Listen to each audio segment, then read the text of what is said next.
Bom, na faculdade vemos tanto como se trata a tuberculose pulmonar. Vamos ver agora como é que a gente trata a tuberculose óssea.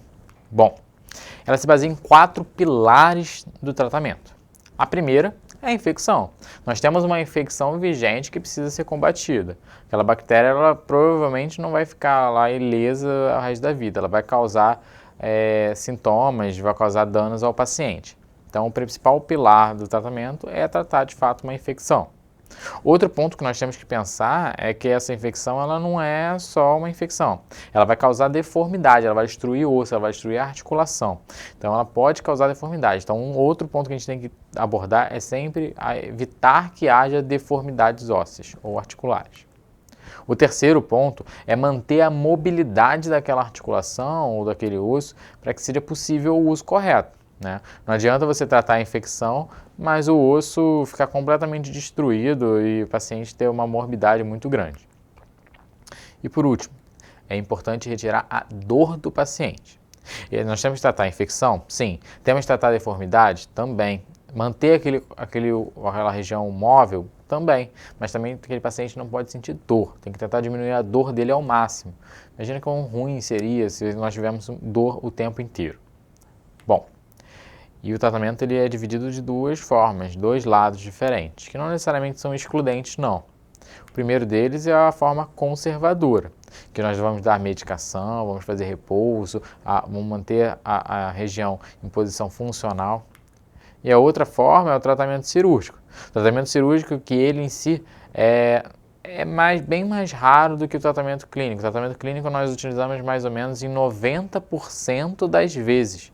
90% das vezes que nos deparamos com uma tuberculose óssea, uma tuberculose da região articular, nós tratamos de forma clínica apenas. E não há benefício de somar clínica com cirúrgico, ou só cirúrgico. No caso, nós temos que pensar sempre em tratar o paciente de forma clínica. Se esse paciente, por um acaso, cair em alguma indicação que envolva a parte cirúrgica, ok, operamos. Mas a parte clínica ela tem que ser sempre abordada. Bom, além de medicação, o que a gente tem que fazer também?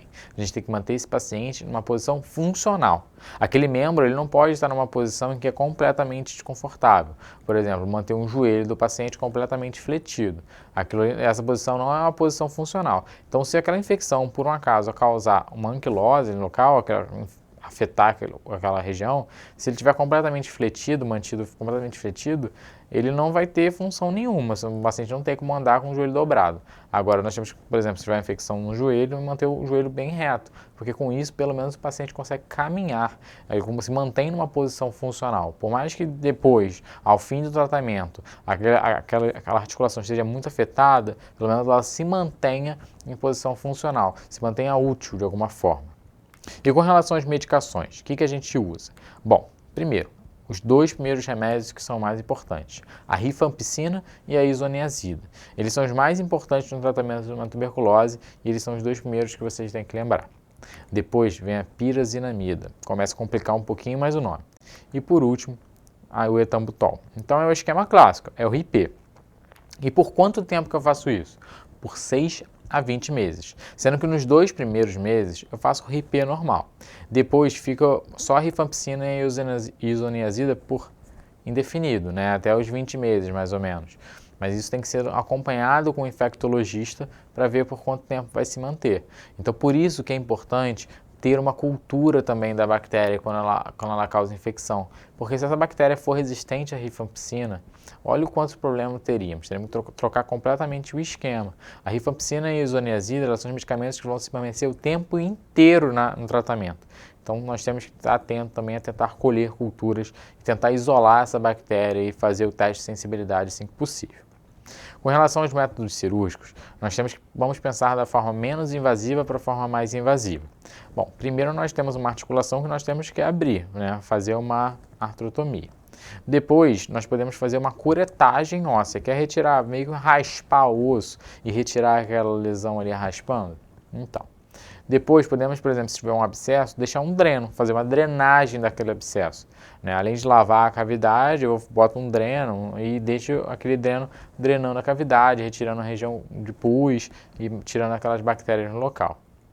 Se não dá certo, por exemplo, nós podemos começar a pensar em retirar uma parte do osso, fazer uma ressecção óssea. Se não possível, nós podemos fazer uma ressecção articular também, e aí retirar toda a articulação. E se agora já nesse meio tempo, um intervalo, né, um intermediário, vamos dizer, disso tudo seria o que a gente chama de artrodese, que é manter aquela articulação pelo menos fixa naquela posição. É manter aquela articulação de uma forma em que ela está funcional. Por mais que esteja completamente destruída, ela se mantenha funcional de forma médica, né? Colocamos uma haste ou uma placa que mantenha aquela articulação de forma funcional. Como nessa radiografia aqui, nós temos na região do joelho, nós temos aqui uma haste que está aparafusada, né?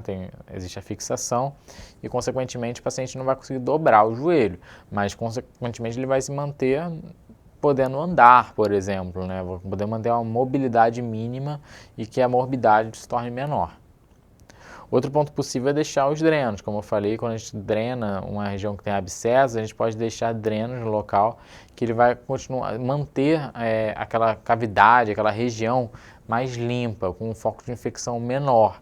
E, consequentemente, a chance de aquilo reinfectar, ou então daquela região começar a ter a mesma sintomologia que estava tendo antes, se torna muito menor. Então, sempre quando a gente pensar em abscesso, pensa também em drenar a região. Ainda mais considerando que abscesso, ele por definição, é uma região que ela tem pouca penetração de antibiótico. O antibiótico pouco penetra ali. Então, se temos um abscesso, dependendo principalmente das regiões, nós temos que drenar. Ainda mais na região torácica, né, que há o mal de Pote, por exemplo, em que a gente pode ter até paralisia completa por compressão de medula.